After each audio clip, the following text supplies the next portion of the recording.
सुलक्षण sir, SRG sports channel में आपका स्वागत है। आइए।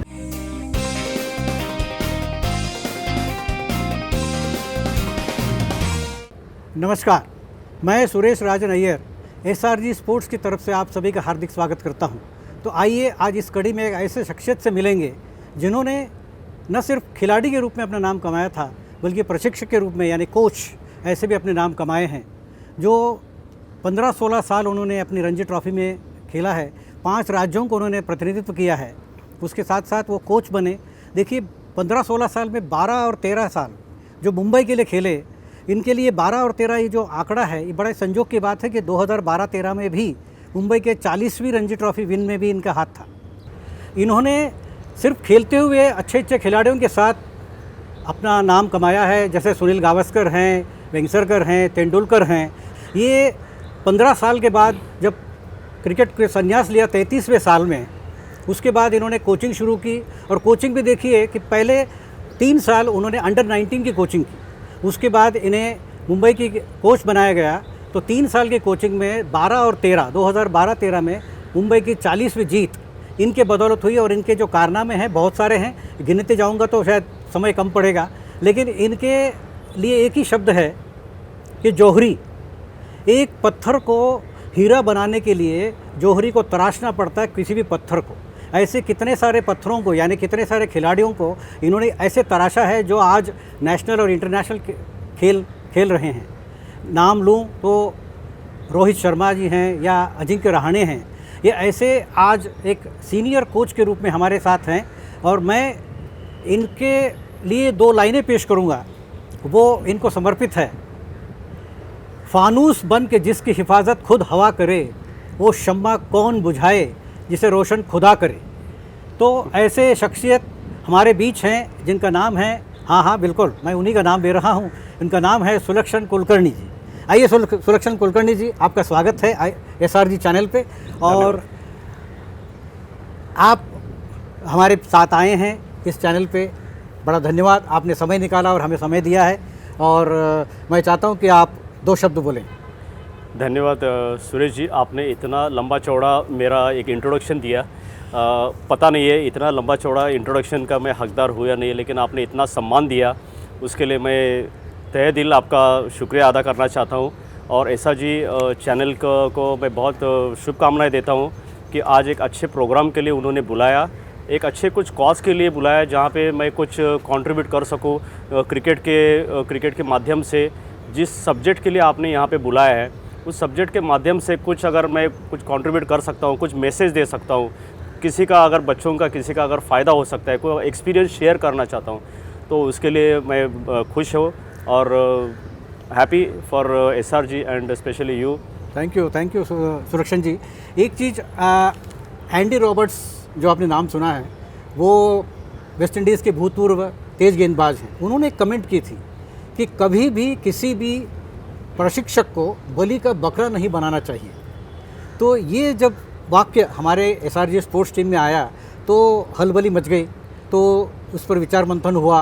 उसके बाद में ये निर्णय किया गया कि एक ऐसे अनुभवी सीनियर प्रशिक्षक को बुलाया जाए, उनसे बातचीत की जाए कि role of a coach, role and responsibilities of a senior coach क्या होना चाहिए। तो ये शुरुआत करने से पहले मैं आपको एक और याद दिला देना चाहता हूँ दर्शकों के लिए भी कि इनकी कोचिंग की महत्ता इतनी है कि 2019 में फिज़िकल डिसेबिलिटी वर्ल्ड सीरीज़ हुई थी इंग्लैंड में, उसके भी कोच थे सुलक्षण जी। और इनके बदौलत हमारी टीम यानी भारतीय क्रिकेट टीम जो है अविजित अपराजित रहकर 5 देशों को हराकर वर्ल्ड चैंपियन बनकर आई। ये सुलक्षण जी आप ही के कारनामे हैं। और अभी मैं अपने सब्जेक्ट की तरफ बढ़ता हूँ कि role and responsibilities of a coach तो क्या होना चाहिए। इसके सिलसिले में आपके बाद मैं बात करना चाहता हूँ कि जो एंडी रॉबर्ट्स की स्टेटमेंट है उसके बारे में आपके क्या विचार हैं। नहीं ठीक है, यानी बहुत बड़े खिलाड़ी है, बहुत बड़े यानी ऑल टाइम ग्रेट में जिनको मानता हूँ। जो गावस्कर जैसे महान बैट्समैन हमेशा बोलते थे कि सबसे कनिंग बॉलर कौन, सबसे होशियार बॉलर कौन। तो इतने बॉलर को खेल चुके उन्होंने एंडी रॉबर्ट्स का नाम लिया कि सबसे बेस्ट बॉलर रहे। तो अगर इतने महान खिलाड़ी अगर ये बोलते हैं तो ऑब्वियसली मैं उतना बड़ा नहीं हूँ कि उनके इसमें ये करने के लिए कोचिंग के बारे में, लेकिन कोचिंग और रिस्पॉन्सिबिलिटी ये एक अलग चीज़ है। कोचिंग मैं मानता हूँ कि कोचिंग इज़ ए हैबिट, जैसी कैप्टनसी इज़ ए हैबिट बोलते हैं हम लोग। एक दिन में या 2 दिन में या एक मैच में या एक सीरीज़ के बाद कोई अच्छा या बुरा होता नहीं है, ये मेरा मानना है। कोई कैप्टन या कोच अच्छा या बुरा, इसकी असेसमेंट आप एक मैच में या एक सीरीज़ में या एक साल में नहीं होना चाहिए, उनको टाइम देना चाहिए और over a period of time ही उनका असेसमेंट आप ठीक से कर सकते हो, अच्छा या बुरा। तो मुझे लगता है कि किसी भी कोच को, एक पहले कोच की बोलता हूँ फिर रिस्पॉन्सिबिलिटी बोलता हूँ, करेक्ट। उसमें कोच के लिए जैसा आपने मेरे इंट्रोडक्शन में बताया कि मेरी शुरुआत 33 पे रिटायर होने के बाद मैं 35वें साल में मुंबई का अंडर 19 का कोच था। करेक्ट। तो मेरी शुरुआत पहले 3 साल अंडर 19 से हुई। तो अंडर 19 ये करना ये भी एक हैबिट है, तो वो हैबिट से हैबिट बन जाती है, डेवलप हो जाती है और फिर आप नेक्स्ट ग्रेड पे जाते हो। कभी कभी आपको डायरेक्ट भी मिलता है तो आप वेदर तैयार हो के नहीं उसके लिए, तो ये भी थोड़ा ये हो जाता है। उससे बेटर है कि आप नीचे से जाओ, ऊपर जाओ, और आपको एक ग्रेजुअली आप ऊपर जाएंगे तो आपका एक बेस भी अच्छा बनता है। आपको बहुत सारी चीज़ें, कोचिंग एक बहुत बड़ा सब्जेक्ट है। बहुत सारे प्लेयर मैंने देखे हैं जो फॉर्मर प्लेयर्स भी है, खेले हैं, बहुत बड़े खेले हैं, लेकिन ज़रूरी नहीं कि वो अच्छे कोच भी बन सकते हैं या अच्छे कप्तान भी बन सकते हैं। सही बात। तो ये अलग सब्जेक्ट है।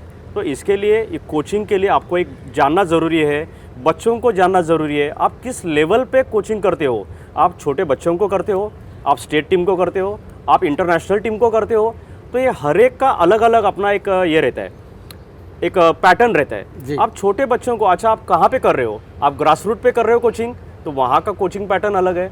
आप स्टेट टीम को कर रहे हो, वहाँ का पैटर्न, क्योंकि मैच्योरिटी थोड़ा सा उनको फ़र्क पड़ता है। डेफिनेटली। लेकिन फाइनली कोचिंग में आपको बहुत सारी चीज़ें जानना ज़रूरी है एज अ कोच। आपको तो टेक्निकल चीज़ें जानना ज़रूरी है। किसी को टेक्निकल प्रॉब्लम होता है तो आपको उसकी टेक्निकल प्रॉब्लम भी सॉल्व करना है। किसी का मेंटल भी इशू होता है। क्रिकेट के बाहर भी उनके कोई पर्सनल इश्यूज़ भी होते हैं। बिल्कुल, ये भी मैंने एक्सपीरियंस किया है कि क्रिकेट तो बहुत अच्छा खेलता है, लेकिन उसके कोई बाहर के प्रॉब्लम है, कोई घर के प्रॉब्लम्स है, किसी का गर्लफ्रेंड का प्रॉब्लम होता है तो ये किसी का और कुछ प्रॉब्लम हो सकता है। तो ये वो शेयर शायद अपने माँ बाप से या अपने क्लोज रिलेटिव से नहीं कर सकते, लेकिन वो कोच से कर सकते हैं। और कोच और जो गुरु और जो शिष्य होता है, उनका जो एक रिलेशन होता है, वो जो बॉन्डिंग होती है, वो आपके कोचिंग के ऊपर, आपके कैसे कोचिंग करते हो उसके ऊपर होता है।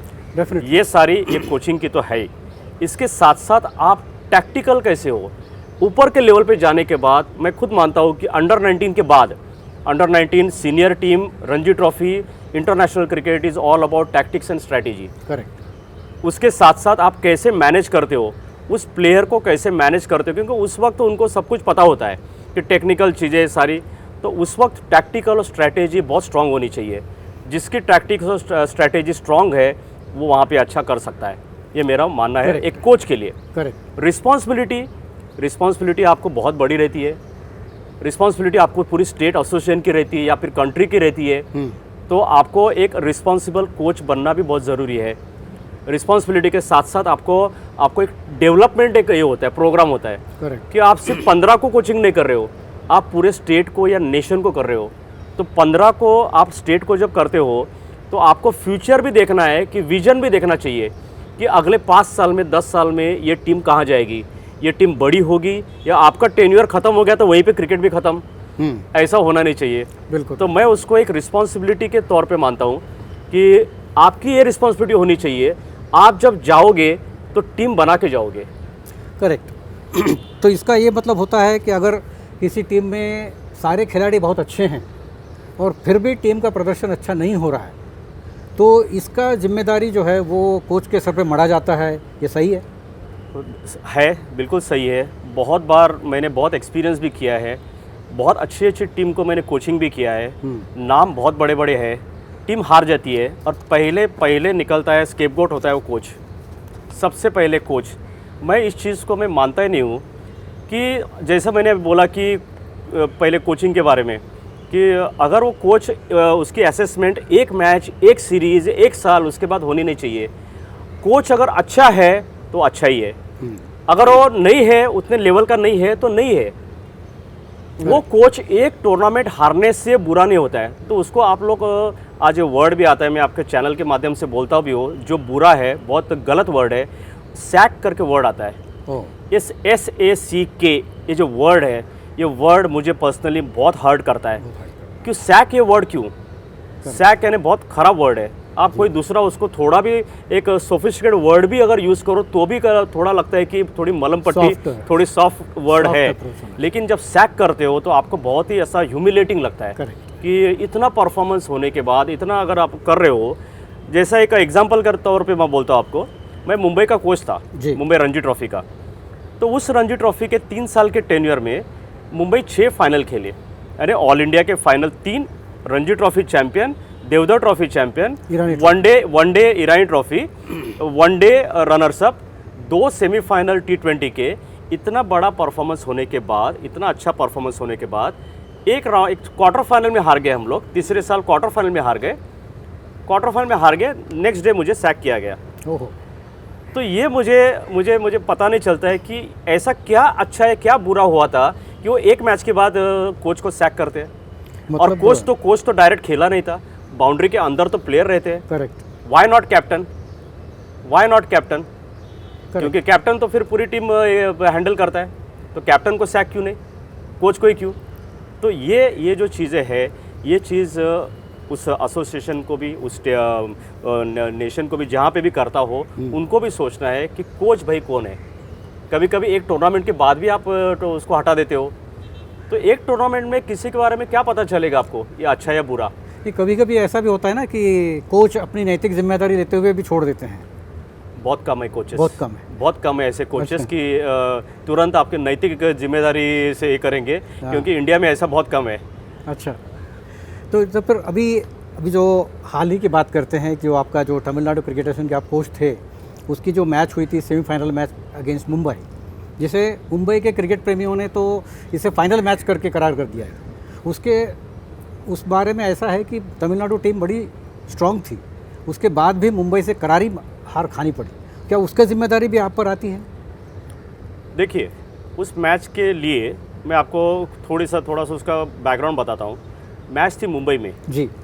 जब मुंबई में मैच है और तमिलनाडु का कोच मुंबई का है, तो उनको भी पता होना चाहिए, सारे मुंबई को पता था, सारे टीम को पता था कि यहाँ पे एक एक्सपीरियंस कोच है, जिसको मुंबई के बारे में, टीम के बारे में, पूरे ग्राउंड के बारे में, विकेट के बारे में पूरा मालूम था, एक्सपीरियंस था।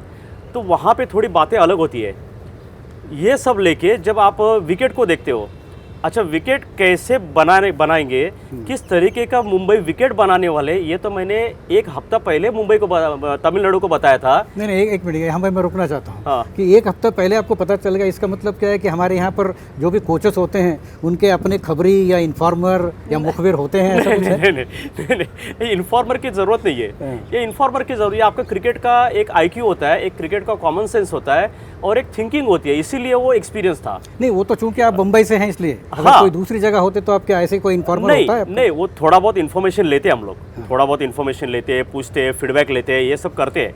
लेकिन मुझे पता था कि मुंबई तमिलनाडु के अगेंस्ट क्या कर सकती है, क्योंकि सामने वाली टीम भी तो एसेस करती है। करेक्ट। कि हमारे वीक पॉइंट, स्ट्रॉन्ग पॉइंट क्या है, उनको भी तो पता है। वो तो टर्निंग ट्रैक देने वाले नहीं थे, क्योंकि हमारे पास बेस्ट लेफ्ट आर्म स्पिनर थे, बेस्ट स्पिनर थे हमारे। हमने क्वार्टर फाइनल में सौराष्ट्र को, जो चैंपियन टीम थी, डिफेंडिंग चैंपियन थी, उनको हमने 3 दिन में हराया, इनिंग डिफीट। और हमारे दोनों लेफ्ट आर्म स्पिनर तो इंडिया के बेस्ट लेफ्ट आर्म स्पिनर थे। तो वही इसके लिए वो तो खिलाने वाले नहीं थे, उसमें वॉशिंगटन सुंदर भी था। तो 3 स्पिनर हो गए, तो टर्निंग ट्रैक ये रूल आउट था। और उनको ये भी पता था हम लोग थोड़े स्ट्रगल करेंगे सीमिंग विकेट पे, तो उन्होंने सीमिंग विकेट बनाना ये तो तय था। ये सब देखते हुए कि हमारी भी स्ट्रैटेजी बननी चाहिए थी कि ये विकेट है, इस विकेट पे ऐसा होगा तो ये होगा। वो देखते हुए जब विकेट ग्रीन टॉप बनाया, इतना ग्रीन टॉप विकेट था कि वहाँ पे टॉस जीतते, टॉस ही सबसे बड़ा ये फैक्टर होता है। अगर टॉस है तो लोग बोलेंगे कि टॉस है तो फिर आपने उनका भी ऑल आउट किया था, उनके भी विकेट निकाले थे। लेकिन मैं थोड़े लॉन्ग पिक्चर को अगर देखूँ, उनकी जो स्ट्रेंथ, मुंबई की जो स्ट्रेंथ थी, आप पूरे साल भर देख लो, उनके सारे लोअर ऑर्डर बैट्समैन ने पूरे उनको रणजी ट्रॉफी जिताने में सबसे बड़ा रोल प्ले किया है, लोअर ऑर्डर। तो वहाँ उस मैच में भी लोअर ऑर्डर ने किया, और मुझे पता था कि मेन बैट्समैन तो अभी आने बाकी है। भले 6-7 विकेट निकाले हमने, लेकिन मैच बहुत दूर है और हम लोग साइकोलॉजिकली हार गए। और सब कुछ अपने हाथ में रहने के बाद, टॉस भी अगर जीतने के बाद 3 फास्ट बॉलर भी हमने सिलेक्ट किए थे, अच्छे फॉर्म में भी थे, तो वो एडवांटेज हमने मिस किया। और वो मैंने बोला कि नहीं, हम लोग मिस किया वो एडवांटेज, क्योंकि वहाँ से मैच हम लोग लेके जा सकते थे। और वो बार बार मौका आता नहीं है। एक तो आप 8 साल के बाद क्वालिफाई हुए। करेक्ट। मैंने किसी को तो एक प्रॉमिस किया था कि इस साल रणजी ट्रॉफी जीत सकते हैं, हम लोग जीत सकते हैं तमिलनाडु में। हाँ, तमिलनाडु में। तो आए थे हम लोग, बहुत क्लोज आए थे, सेमीफाइनल तक आना ये भी बहुत बड़ी बात है। बहुत बड़ी बात। और जब मौका भी था, सब कुछ था, टॉस भी जीते थे, तो हो सकता था। मैं ये नहीं बोलता हूँ कि हम लोग डेफिनेटली, लेकिन वो मुंबई है, लेकिन करने का मौका था हमें, और वो मौका हमने वो गंवाया। लेकिन इसके बाद ही जो आपने जो स्टेटमेंट दिया है कि वी लॉस्ट द मैच, हम जो तमिलनाडु जो है वो पहले दिन के 9:30 बजे टॉस जीतने के बाद हार गए। करेक्ट। जबकि आपके कैप्टन ने टॉस जीतकर बैटिंग सिलेक्ट किया था। करेक्ट। तो ये आपको नहीं लगता कि अनप्रोफेशनल स्टेटमेंट है आपकी तरफ से? रादर मुझे लगा कि मैंने करेक्ट किया वो। अच्छा।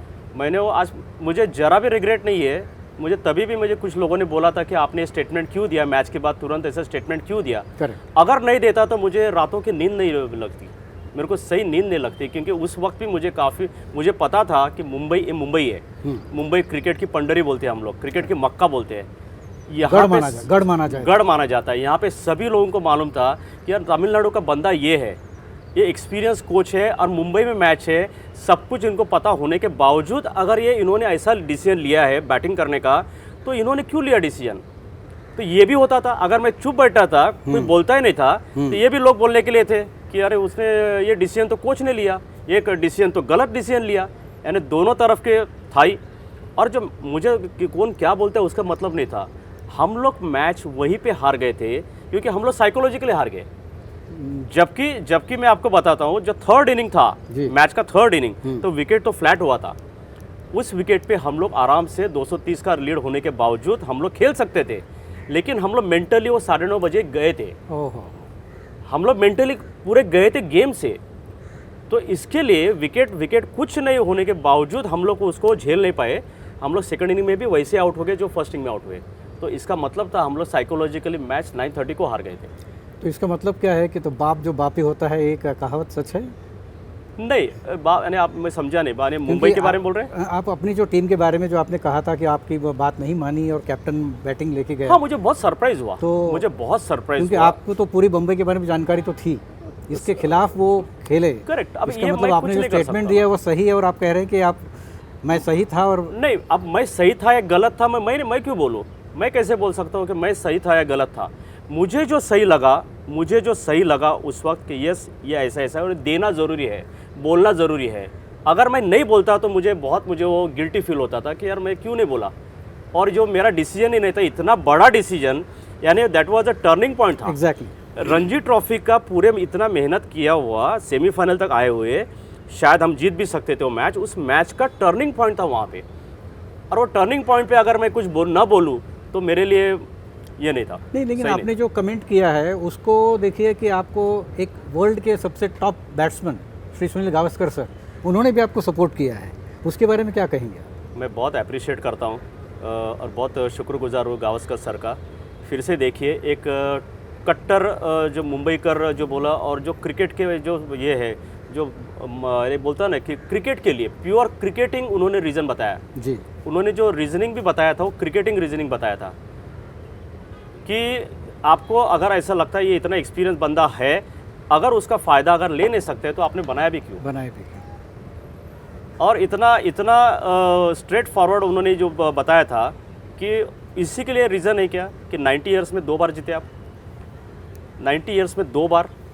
और मुंबई जहाँ पे 48 टाइम्स फाइनल खेल रही है, 42 टाइम्स रणजी ट्रॉफी जीती है।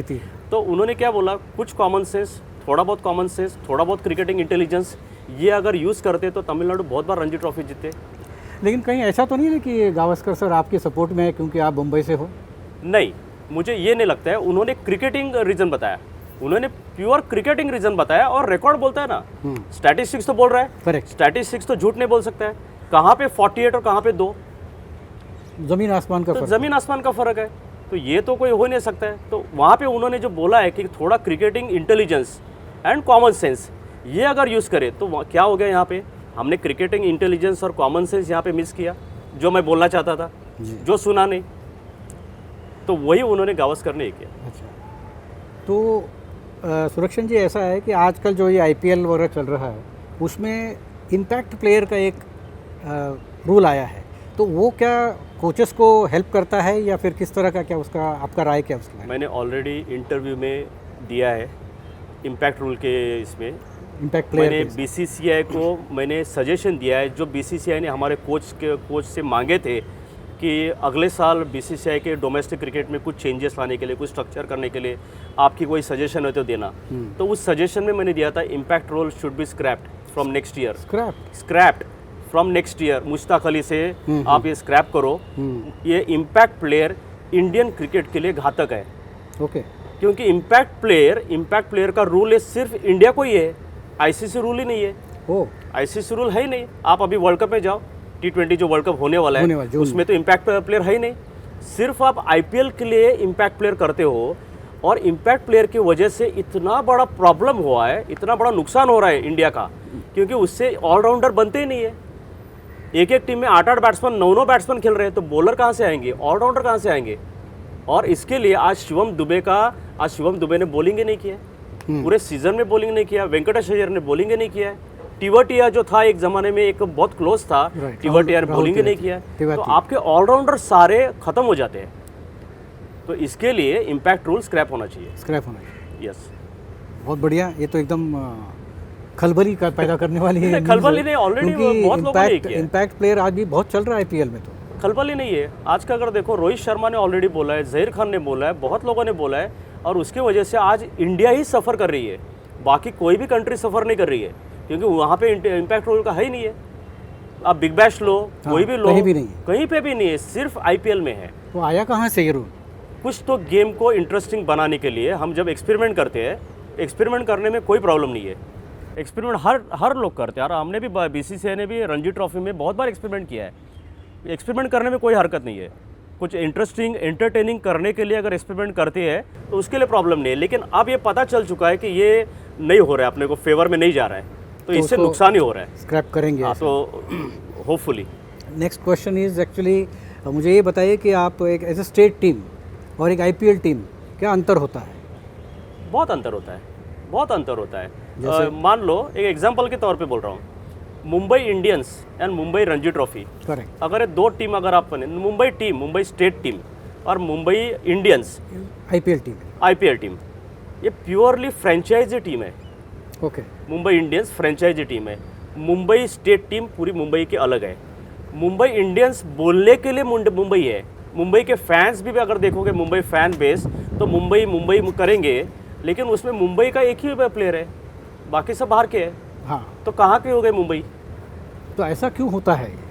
ये फ्रेंचाइजी जो चूज करता है वो उनको फ्रेंचाइजी के ऊपर होता है, उनको चॉइस रहता है, हम लोग बोल नहीं सकते। मान लो एक कंपनी है, मान लो कोई एक अंबानी या अडानी या टाटा की कंपनी है, तो उनका चॉइस है किसको लेना है, उनका चॉइस है। तो वो नहीं बोलेंगे मुझे मुंबई का ही चाहिए, मुझे गुजरात का चाहिए, मुझे XYZ का चाहिए, मेरी कंपनी मेरा रूल। तो वो फ्रीडम है उनके पास। तो इसका मतलब है कि आईपीएल में जो होता है वो मिक्स होता है। हाँ, और मुंबई जो खासकर सब मुंबई से खेलते हैं। हाँ, ऐसा कुछ बोल नहीं सकते कि चेन्नई सुपर किंग में चेन्नई के लोग बहुत कम है। महाराष्ट्र प्लेयर ज़्यादा है, महाराष्ट्र प्लेयर बहुत ज़्यादा है, गुजरात के टीम में तमिलनाडु के प्लेयर ज़्यादा है। तो ये पूरा फ्रेंचाइजी बेस्ड है। जब आप मुंबई का रिप्रेजेंट करोगे, तो मुंबई के टाइम आप पूरी मुंबईकर वो पूरा आपको सपोर्ट करती है। यहाँ पे इमोशनल एक टच आता है जब मुंबई को ये करते हैं, एक इमोशनल टच आता है। मैं बोलता हूँ हमेशा, बहुत स्टेट को जब करता हूँ ना, तो स्टेट को मैं बोलता हूँ कि मुंबई के लिए क्या है, एक डायलॉग मैं उनको एक सुनाता हूँ बहुत बार। When they win there is no news, but when they lose it's a big news. That is Mumbai. That's Mumbai. It's always like that. हाँ, क्योंकि इतनी बड़ी है, इतनी बड़ी उन्होंने लीगेसी हार ही बहुत बड़ी न्यूज़ हो जाती है। हाँ, वो हार ही बहुत बड़ी न्यूज़ होती है, क्योंकि मुंबई को क्रिकेट का मक्का माना जाता है, इसीलिए हो सकता है। यस। सुरक्षण जी, आपने अंडर 19 की जो कोचिंग शुरू की थी उस वक्त, इंडिया अंडर 19 या इंडियन ऑयल जो आपने जिक्र किया था, तो उसके बारे में थोड़ा सा हाईलाइट करिए ना। क्या हुआ कि मैं 33 पे रिटायर हुआ जी, फर्स्ट क्लास क्रिकेट के। उसके 2 साल बाद जब मैं लेवल 1 लेवल 2 कर रहा था, उसी वक्त मुंबई क्रिकेट एसोसिएशन ने मुझे ऑफ़र किया कि आप अंडर 19 कीजिए। ओके। जब दिलीप वेंगसरकर साहब मुंबई क्रिकेट एसोसिएशन में ये थे, काफ़ी पदाधिकारी थे, उन्होंने मुझे एक रिक्वेस्ट किया कि आप अंडर 19 कीजिए करके, और ये अच्छी अपॉर्चुनिटी है। तो मैंने भी बोला कि यस, 35 पे मुझे अगर मुंबई अंडर 19 मुझे मिलता है, लोग तब तो खेलते हैं, उस वक्त मुझे अंडर 19 का मुंबई का अगर मुझे मिलता है तो ये बहुत बड़ी उपलब्धि है। और उसी वक्त इंडियन ऑयल की टीम भी बन रही थी। तो इंडियन ऑयल की टीम में हमने वो मैनेजमेंट को हमने रिक्वेस्ट किया था कि हम एक यंग टीम बनाएंगे, वो यंग टीम में पूरे प्लान के साथ बनाता हूँ, आप मुझे सपोर्ट कीजिए और मुझे 3 साल दीजिए। तो उनको मैंने बताया कि 20-22 प्लेयर हम लोग लेते हैं, 15 से 17 का एक ग्रुप 10 का, और 18 से 20 का दूसरा ग्रुप वो 10 का, और जो सीनियर प्लेयर है जैसे वासिम जाफ़र और सीनियर प्लेयर थे, वो ऐसा मिलके 25 लोगों का ग्रुप बनाते हैं। और ये ग्रुप के मुझे 3 साल दीजिए, मैं आपको 3 साल में 3 चीज़ देता हूँ। Number 1, corporate team in India, maximum representation of players eight national and international level, और आपको सारे अच्छे प्लेयर, मैक्सिमम चैम्पियनशिप, ये आपको 3 साल में देता हूँ। उस 3 साल में ये जो प्लेयर लिए थे, सब यंग प्लेयर लिए थे, 15, 16, 17, 18 साल के जो थे, ये प्लेयर जो 20 प्लेयर लिए थे, 20 के 20 प्लेयर रणजी ट्रॉफी और इंटरनेशनल खेले। इसमें 4 प्लेयर इंडिया खेले, 24 चैम्पियनशिप जीते हम लोग। और सबसे बड़ी उपलब्धि ये थी कि इस इंडियन ऑयल की टीम के 2 India captain, successful captain Rohit Sharma और अजिंक्य रहाणे रहे। तो मैं पर्सनली बहुत प्राउड फील करता हूँ। इस इंडियन ऑयल टीम को मैंने 7 साल कोचिंग किया। मुंबई अंडर 19 के वक्त ही मैं इंडियन ऑयल को भी करता था, और वहाँ पे हमने ये सारे प्लेयर रिक्रूट किए थे। तो आज बहुत प्राउड फील करता हूँ कि रोहित शर्मा और अजिंक्य रहाणे, जो इंडिया के 2 सक्सेसफुल कैप्टन में जाना जाता है, बिल्कुल, वो इंडियन ऑयल के थे, और वो उस वक्त थे। आपके निगरानी के अंदर ये दोनों जो छोटे पौधे थे वो हाँ, आज वृक्ष बन चुके हैं। यानी अंडर 19 में भी उनको कोचिंग किया, करेक्ट, इंडियन ऑयल में भी कोचिंग किया, और यही प्लेयर रणजी ट्रॉफी को भी कोचिंग किया। तो ये एक लंबा और अच्छा फेस हमारा गया था उस पर। बहुत बड़ी उपलब्धि है। लेकिन आपने अभी नाम लिया था वासिम जाफ़र का। यस, मेरे ख्याल से मुझे याद है कि वासिम जाफ़र और आपका ही जो एक बैटिंग जो हुआ था मुंबई का अभी तक रिकॉर्ड है, जिसमें आपने हाईएस्ट 238 या 239 बनाया था, और Wasim went on to make 459 की opening partnership. Yes, that is I think still unbroken. Yes, unbroken, which is a very good news for all of us. Surakshan Kulkarni here, still yet to be broken his record.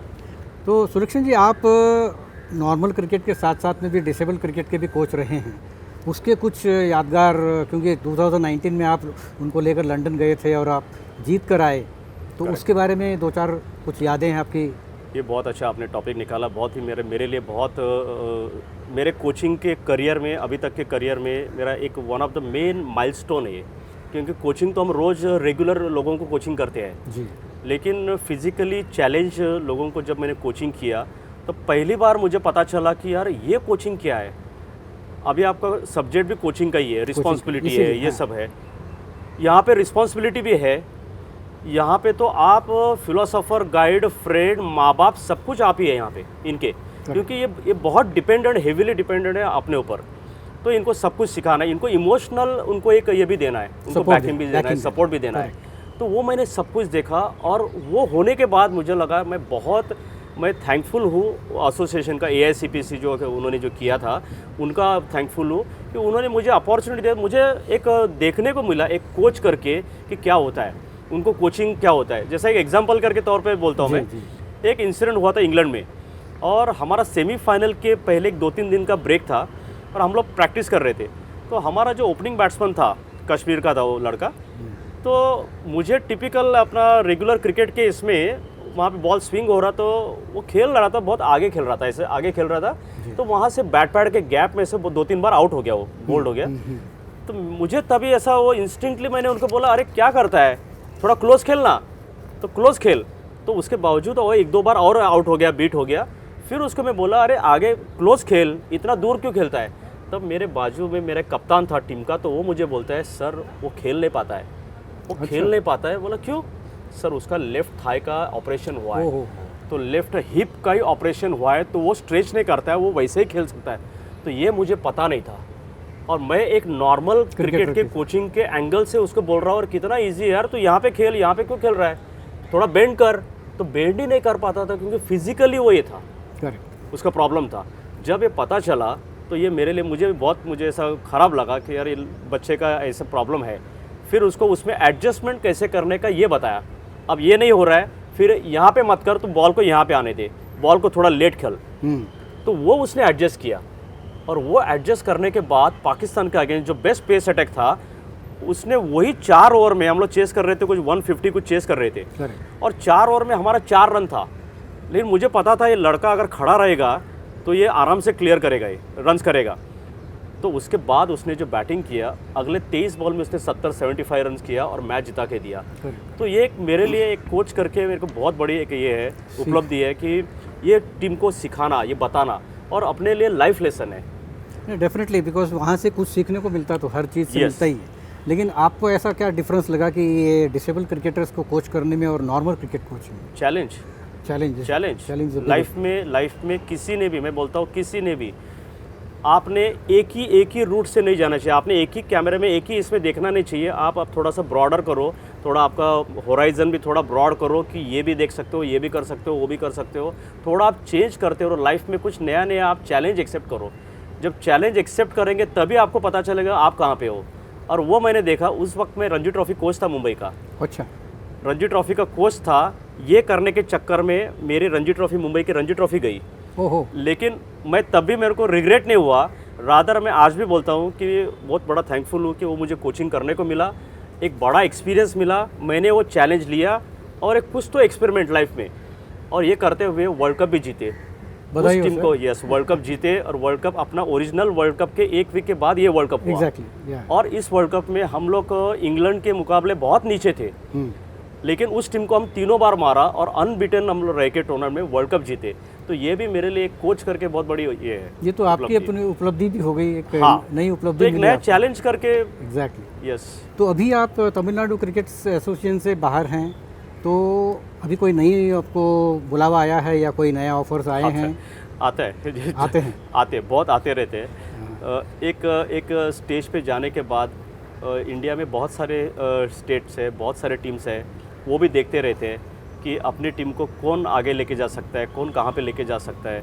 मेरा आप record अगर आप देखोगे, पिछले 20 साल का अगर ट्रैक रिकॉर्ड देखोगे कि जिस टीम को भी मैंने किया है उस टीम का अच्छा परफॉर्मेंस किया है। डेफिनेटली। इस साल भी अगर तमिलनाडु का देखोगे तो तमिलनाडु 2 सेमीफाइनल खेले, रणजी ट्रॉफी सेमीफाइनल 8 साल के बाद खेले।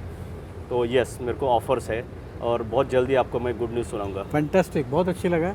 हाँ, तो दोस्तों, ये थे सुलक्षण कुलकर्णी आपके समक्ष, और ये अभी बताना नहीं चाहते कि कौन से टीम से ऑफ़र आया है, लेकिन हम सब ये उम्मीद करेंगे कि एक ना एक दिन ज़रूर ये भारतीय टीम की कोच बने और बड़े से बड़े उपलब्धियां हासिल करें।